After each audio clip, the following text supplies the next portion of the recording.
All right, Jake, we made a video where we talked about all the top 25 matchups, and now there were so many games we had to come back and talk about the rest of them. Yeah, they really decided last week to have a bunch of nothing games and this week to stack the slate with so many great games to watch and bet on. I'm not mad about it. It starts off with Florida State at Clemson, a morning game. I would have thought this would have been at night, but Clemson's not even ranked, so do they deserve that spot? The spread's +2. The line to me is really sketch. It opened up as a pick 'em after FSU barely beat Boston College, but there's still Florida State, so I'm surprised it was that low. I was reading that the weakness for FSU is the missed tackles and their run defense, and then I saw that Clemson's strength is their three running backs who are all averaging over 6 yards a carry. Now, I watched that Duke Clemson game. I actually took Clemson, and I was frustrated at the time. But Klubnik looked terrible in that spot, and it was on the road in the first game with the new OC, so I couldn't get too worried about it because they were obviously going to work out their kinks. This pick makes me feel gross. I don't want to take it, which makes me feel like I have to. So give me Clemson plus whatever you're going to give me. But if I had to take the money line, I think I'd take that here too. Yeah, this is a really tough one because exactly you said, there's so many factors that point to Clemson, them being the home team in this situation, them still being such a small dog against a team like Florida State who's looked so good this season, even with how bad they've looked. So it's one of those situations where it's like, do the books know something? Are they like trying to get me to bet Florida State? Because if so, it's working because everyone's going to want to bet on Florida State. However, there's something that goes above that for me, and that is the transfer portal. We've talked about this many, many times on the show. We're big believers in what the transfer portal does and brings to a new team. Florida State, number one in this past offseason in transfer portal recruiting. Dabo, notoriously anti-transfer portal. I think Florida State's talent is just going to be too much in this game. I think that their team is too good. They're too strong. They even had kind of a letdown game last week when they were looking ahead to Clemson. Still got the job done against Boston College. So I'm going to ride with Florida State in this game. I know it may be the square pick, but I just am going with it for too many reasons. And I know that Clemson is probably going to cover and make me look so stupid and you look into like a genius, but we'll ride Florida State. Hey, I totally knew where you were going right when you started talking about the transfer portal because that's the biggest flaw with Clemson right now. Next up is Arkansas at LSU. 17.5 point spread. The money line is +800, and this is a big rivalry. So, what do you think here? Yeah, this looks to be kind of a reactionary line based off last week where Arkansas lost at home to BYU and LSU completely blew out a pretty solid Mississippi State team. LSU has been playing very angry since they lost to Florida State. And that's something I feel like Brian Kelly's teams do a lot, where they lose a game and then he just gets on you at practice and the teams really improve and play really, really well for a while after losses. Arkansas is missing their number one offensive player, their top running back Rocket Sanders. That's part of the reason why they lost to BYU. I don't think he's be playing in this game. So even though they've been scoring 38 points a game without him, it's tougher to see how they're going to be able to put more points on the board and sustain drives. LSU's offense has been absolutely dominant ever since the Florida State game. Wide receiver Malik Neighbors is number 3 in the country in pass and receiving yards. So LSU's offense, I think, is just too strong.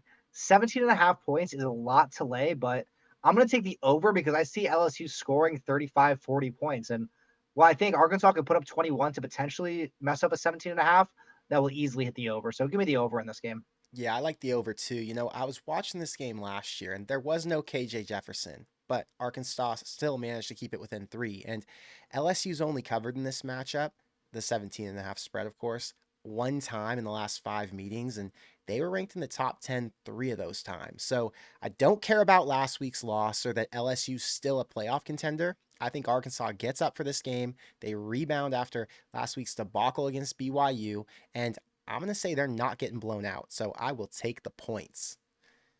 We've got another SEC game on in the morning. Auburn is at Texas A&M. The spread is 7.5, and A&M might have gotten worked by Miami, but they're great at home, and the talent gap between these two rosters is significant. Auburn pulled out a win at home last year, but the revamped offense at A&M is going to be too much for them to slow down, even though their defense is ranked 13th nationally. And I'm going to guess because the best offense they played was Cal, that's probably a reason that the defense is ranked so high as it is. But my thought is Cal only brings about a tenth of what A&M does to the table, and Connor Wegman's the best QB they've seen so far. So I'm going to take A&M to run away with this one, even though Auburn's looked good so far against pretty trash competition. A&M gave up 40, almost 50 points to Miami. I don't think that Auburn's offense is any worse than Miami's, maybe marginally, but I still think they'll be able to put up some points on Texas A&M. I like the over in this game, even though I do think, like you, A&M should run away with it. Next up is Texas at Baylor. We're going to the Big 12. Baylor at night. I know this is a rivalry. 15 freaking points, Jake. What do you think? Well, it's that many points because yet again, Baylor's starting quarterback Shapen is out. Sawyer Robertson is in. He has not done a lot so far to inspire lots of belief in taking him. But I still like Baylor a little bit in this spot just because I think Texas plays to their level of competition. They get up for Alabama and then they get down for Rice. And I think with Baylor having a third string quarterback in there, they might not be super hyped up for the game. They're not going to necessarily be as locked in. Baylor at night, Aranda at home, getting 15 points. I don't know if I want the plus 15 or the under. It's a tough pick. I think I'm going to lean towards the plus 15, though, because I think that Iran is going to have a strategy to keep viewers on the sideline, make sure that they're not bombing you for big, deep balls with their wide receivers. And even though I don't really give them any chance to win this game, I think they can keep it close and keep them within 2 touchdowns. I love Dave Aranda, and I wanted Baylor to be good so bad this year, but it just hasn't happened. They do have a good defensive scheme, and obviously they have an elite coordinator in Aranda. So even though Texas can score, like you said, they play down to their competition, and I just don't think it's going to get out of hand. It's at night, like I said. Baylor fans are going to go crazy, and this is going to be like their Super Bowl, especially because Texas is now ranked in the top 5. So I'm going to take the points and hope for a miracle. Next is the Big Ten. We've got Maryland at Michigan State plus 7.5. Man, last week I took Michigan State against Washington. What a mistake. Now, I I tried. told you on this show, Washington. I tried Yeah, saying it. I tried to convince myself that Mel Tucker leaving wasn't that big of a deal and that Michigan State's going to bounce back after not being very good last year, but they got absolutely embarrassed. Their D couldn't do anything. The offense didn't score till the second half. And here's what I think about Maryland. They're a legit threat in the East, at least behind Ohio State and Penn State. Now, they're not going to win it, but they could knock some teams off. You never know because Maryland does have a pretty good offense. Now, Michigan State, like I said, isn't an easy place to play, but last week it looked like it. And since this is going to be a downgrade from their Super Bowl game last year, since Washington was like a top 10 team coming in there, I'm going to guess that they're not going to rebound. They're not going to come in inspired. It's just going to come out flat, and it's going to look like the Michigan State that we watched last year. So I hate that I've got to give away that half point, but out of principle, I refuse to trust Michigan State again, and I'm going to go with Talia Tagovailoa.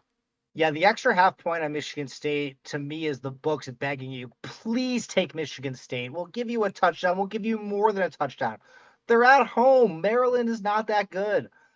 But, Maryland, they fell behind 14-0 last week to Virginia and then put up 42 unanswered points.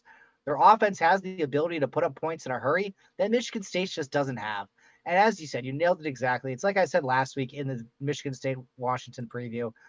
Mel Tucker leaving is not something that the players are happy with. They all liked Mel Tucker. Whatever issues the school has with Mel Tucker, paying him too much money, this potential phone sex scandal, has nothing to do with the players in the locker room or how they felt about him. They liked him. They want to play for him. Now that he's gone, they're just not able to get up for it. Maryland is definitely the play here. Well, they all know it's a scam. They know it's just to get rid of their coach because they way overpaid him when they shouldn't have. But whatever. We got our last game. It's in the ACC. Pitt and North Carolina. Home game at night for Pitt. They're getting 7.5 points. And, UNC started hot. They just came off a big win over a Big Ten team in Minnesota. So what are you thinking? Yeah, UNC 3-0, and I believe also 3-0. Well, no, they did not cover against Appalachian State. So 2-1 against the spread. But Appalachian State's a solid team. And even they're 3-0 while Drake May has not necessarily played particularly well. 4 touchdowns passing, 4 interceptions. This is a good game against Pitt to kind of get him going. Pitt has struggled against good teams. They only put up 6 last week against West Virginia. UNC's D has been pretty solid this year. They played well against Minnesota. They played well against South Carolina. I just don't think that Pitt's offense is going to be able to put up points in this scenario. I think this is if Drake May is going to have any sort of Heisman run, it has to start this game with big offensive performance. And I think they're going to want to get him going. So I just think that North Carolina's got too much talent. They've got too much motivation. I'm laying the 7.5 again on the road. You know, the line opened at 6, which to me might have been tempting to take UNC, but if you're going to give Pitt 7.5 at home after they just lost to their rival, I think that's too good of an offer for me to turn down. So I'm not going to make this an official play, but I do lean Pitt in this spot. But Jake, thank you for the picks. I'm excited for this week. Hopefully I can turn my record around and you can keep momentum and stay hot. I know these picks are going to stay hot. Ride them with. Tag us on Twitter if you win any bets with our picks. I'll see you in the next one. Take care.